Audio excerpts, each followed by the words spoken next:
নমস্কার বন্ধুরা, ফিরে এসেছি আরও একটি সত্যি ঘটনা নিয়ে আপনাদের চ্যানেল ডিউরা ফ্যাক্টসে। বন্ধুরা, যদি আপনাদের কাছেও এই ধরনের কোনো গল্প থেকে থাকে তাহলে আপনারা আমাদেরকে লিখে পাঠান এই ইমেল অ্যাড্রেসে।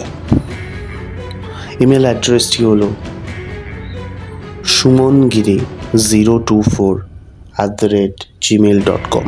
বন্ধুরা, ইমেলে আপনাদের নাম ঠিকানা অবশ্যই লিখে পাঠাবেন, কন্ট্যাক্ট ডিটেলসও দেবেন, যাতে আমরা আপনাদেরকে যোগাযোগ করতে পারি এবং জানাতে পারি যে আপনাদের গল্পটি সিলেক্টেড হয়েছে এবং আমাদের চ্যানেলে ওটি সম্প্রচারিত হতে চলেছে। ধন্যবাদ বন্ধুরা, একটা সত্যি ঘটনা শোনাই, যা শোনার পর আপনারা হয়তো রাতে ভালো করে ঘুমোতে পারবেন না। এই ঘটনা ঘটে 1984 সালে পশ্চিমবঙ্গের একটি ছোট্ট গ্রামে। এই গ্রামটির নাম বেগুনবাড়ি। সেই সময় গ্রামের মানুষজন প্রকৃতি ও আচার বিশ্বাসে গভীরভাবে মগ্ন ছিল, কিন্তু একটা ঘটনা এমন কিছু ঘটিয়ে দিয়েছিল যার পর গ্রামে একটা অদ্ভুত আতঙ্ক নেমে আসে। বেগুনবাড়ি গ্রামটি বেশিরভাগ ক্ষেত্রেই শান্ত ছিল। গ্রামের মানুষজন ছিল খুবই সরল আর মিলেমিশে থাকত। এই গ্রামে একদিন একটি অদ্ভুত ঘটনা ঘটে। গ্রামের এক ধনী পরিবার ছিল, নাম ছিল ঘোষাল পরিবার। এই পরিবারটি গ্রামের একেবারে প্রান্তে একটি বড় বাড়িতে বাস করত। বাড়ির কর্তা ছিলেন গিরিধারী ঘোষাল, একজন জমিদার। গিরিধারীর পরিবার বেশ সম্মানিত ছিল গ্রামে, কিন্তু গিরিধারীর স্ত্রী মালতী দেবী একদিন হঠাৎ করে মারা যান। কেউই মৃত্যুর কারণ সঠিক বুঝতে পারল না। গ্রামে গুজব ছড়িয়ে পড়ে যে মালতী দেবীকে কেউ হত্যা করেছে। তার মৃত্যুর দিন থেকেই গ্রামে অদ্ভুত সব ঘটনা ঘটতে শুরু করে।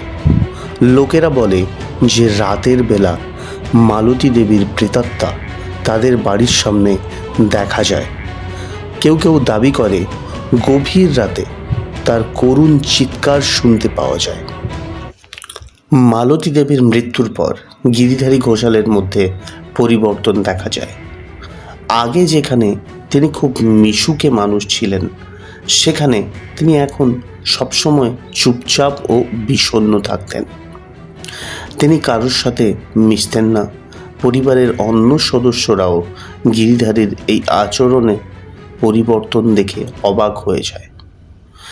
এরপরই সূত্রপাত হয় এক ভয়ঙ্কর রাতে একটি ভয়ঙ্কর ঘটনার।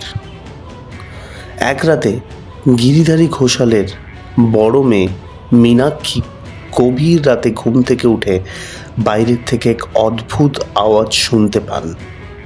প্রথমে তিনি ভেবেছিলেন হয়তো বাইরে কোনো পশু কিছু আওয়াজ করছে, কিন্তু আওয়াজটা যখন একটানা চলতে থাকে তিনি জানলা দিয়ে বাইরে তাকান। তার চোখে পড়ে একটি অদ্ভুত দৃশ্য।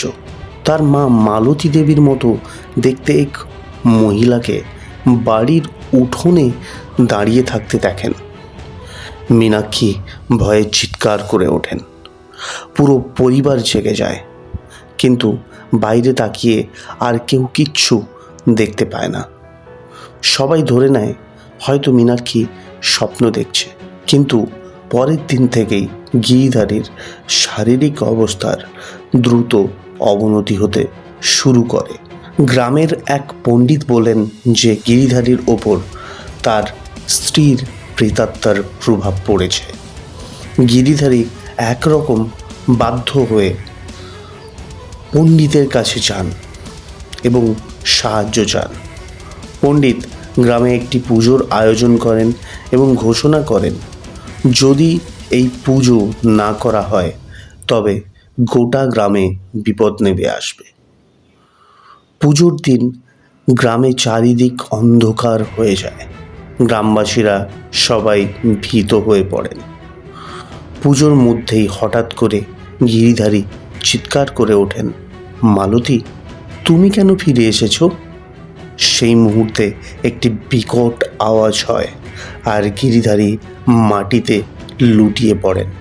সবাই দেখে তার মুখ ফ্যাকাশে হয়ে গেছে আর শরীর থেকে প্রাণ বেরিয়ে গেছে। তাকে ডাক্তার দেখানোর আগেই তিনি মারা যান। এই ঘটনার পর থেকেই বেগুনবাড়ি গ্রামে রাতের বেলা কেউ বাইরে বেরোয় না। এখনও গ্রামবাসীরা বলে, যদি রাতের বেলা কোনো নারীর কান্নার আওয়াজ শোনা যায়, বুঝতে হবে মালতী দেবী ফিরে এসেছেন। কেউ কেউ তো আজও দাবি করেন তারা রাতে ঘোষাল বাড়ির সামনে একটি মহিলাকে দেখতে পান। এই ঘটনা স্থানীয় সংবাদপত্রেও এসেছিল। 1984 সালের জুলাই মাসে একটি পত্রিকার প্রতিবেদনে এই ঘটনার উল্লেখ পাওয়া যায়। যদিও অনেকে মনে করেন এটি একটি গুজব এবং মানসিক প্রভাবের কারণে এটা তৈরি হয়েছিল, তবুও বেগুনবাড়ির মানুষজন আজও এই গল্পের সত্যতা বিশ্বাস করে। এই রকম ঘটনাগুলি আমাদেরকে মনে করিয়ে দেয় যে কখনো কখনো পৃথিবীর আজব ঘটনাগুলি বিজ্ঞানের ধরাছোঁয়ার বাইরে থেকে যায়। বন্ধুরা, এই ছিল আজকে আমাদের গল্প। এটি আমাদের 3য় এপিসোড। যদি এই গল্পটি আপনাদের ভালো লেগে থাকে তাহলে আপনারা এই গল্পটি শেয়ার করুন, চ্যানেলটিকে সাবস্ক্রাইব করুন, ভিডিওটিকে লাইক করুন এবং কমেন্টের মাধ্যমে লিখুন যে আপনাদের এই শোটি কেমন লাগছে। যদি আপনাদের কিছু সাজেশন থাকে তাহলে কমেন্ট সেকশনে অবশ্যই লিখুন। বন্ধুরা, আবার বলবো, যদি এই ধরনের গল্প আপনাদের জানা থাকে, আপনাদের নিজেদের জীবনে ঘটে থাকে বা অন্য কারোর জীবনে ঘটে থাকে যেটি আপনারা সংগ্রহ করেছেন, সেই গল্পগুলিকে আপনারা লিখে পাঠান এই ইমেল অ্যাড্রেসে sumangiri SUMANGIRI024@gmail.com। এই ইমেল আইডিটি আমি ডেসক্রিপশন বক্সেও দিয়ে দেব। আপনারা দয়া করে ওখান থেকে ঘটনা পাঠাতে পারেন।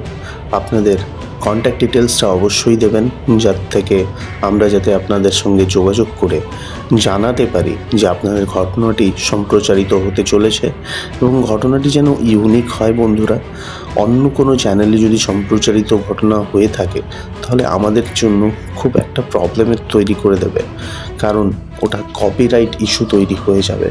তো দয়া করে বন্ধুরা কোনো কপি করা গল্প পাঠাবেন না। আপনাদের কাছে কোনো ইউনিক গল্প থাকলে, সত্যি বাস্তব ঘটনা থাকলে অবশ্যই পাঠাবেন। সেটা ভূতের হতে হবে এরকম কোনো ব্যাপার নয়।